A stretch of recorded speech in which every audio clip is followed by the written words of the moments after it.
बेताल का उड़कर पेड़ पर लौटने और राजा विक्रम का उसे दोबारा पकड़ने का सिलसिला जारी रहता है।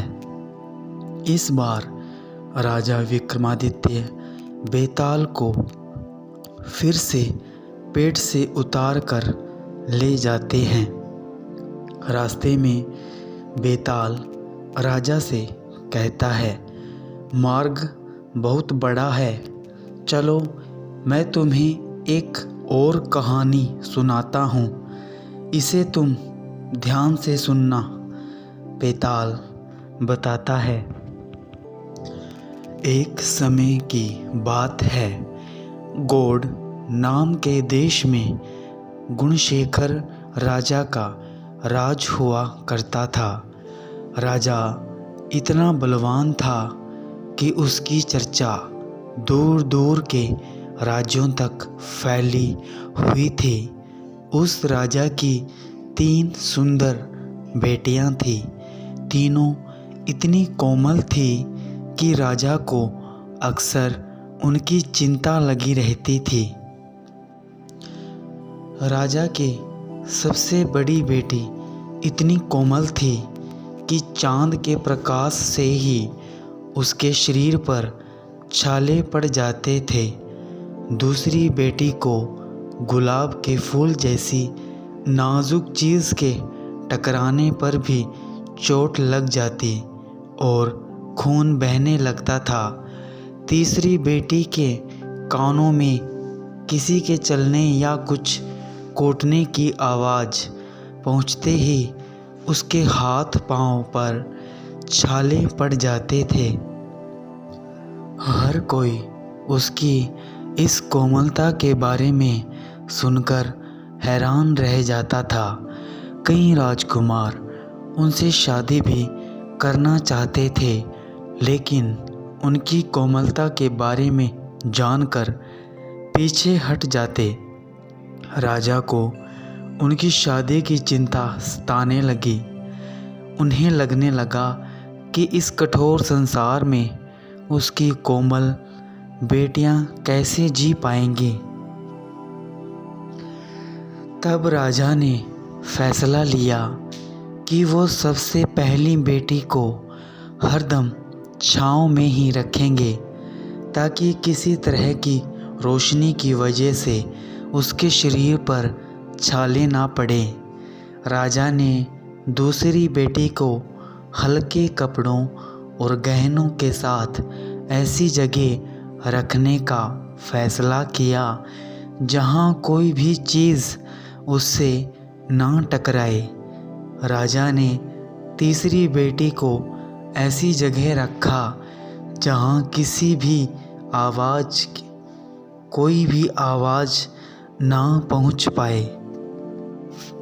इसी दौरान एक पड़ोस के राज्य का राजकुमार उसकी कोमलता के बारे में सुनने के बाद गौड़ देश पहुंच गया। उसने सबसे पहली राजकुमारी के चेहरे को गुलाब के फूल का स्पर्श कराया, जिससे राजकुमारी के चेहरे पर घाव के निशान बन गए। राजकुमार हैरान रह गया। इसके बाद उसने दूसरी राजकुमारी को चांदनी रात में बाहर जाने को कहा, लेकिन जब राजकुमारी ने मना कर दिया तो वो उसे खिड़की के पास ले गया जहां चांद की रोशनी पड़ रही थी। चांद की रोशनी राजकुमारी पर पड़ते ही उसके शरीर पर छाले पड़ गए। अगले दिन राजकुमार ने सभी लोगों से मसाला कूटने के लिए कहा, जिसकी आवाज़ सुनकर सबसे छोटी राजकुमारी बेहोश हो गई। इतनी कहानी सुनाकर बेताल एकदम चुप हो गया और राजा विक्रम से पूछा, महाराज ये बताइए कि इन तीनों राजकुमारियों में से सबसे अधिक सुकुमारी वह कोमल कौन सी है और राजकुमार कौन सी राजकुमारी से विवाह करेगा। सवाल सुनने के बाद भी राजा विक्रमादित्य ने कोई जवाब नहीं दिया। गुस्से में बेताल ने कहा, राजन, जवाब पता होने पर भी आप उत्तर नहीं देंगे तो मैं अपने तेज से आपका सिर धड़ से अलग कर दूंगा। इतना सुनने के कुछ देर बाद राजा बोले, तीसरी राजकुमारी सबसे अधिक सुकुमारी है, क्योंकि बिना कुछ किए ही उसके हाथ पैर पर छाले पड़ रहे थे और वो बेहोश हो रही थी।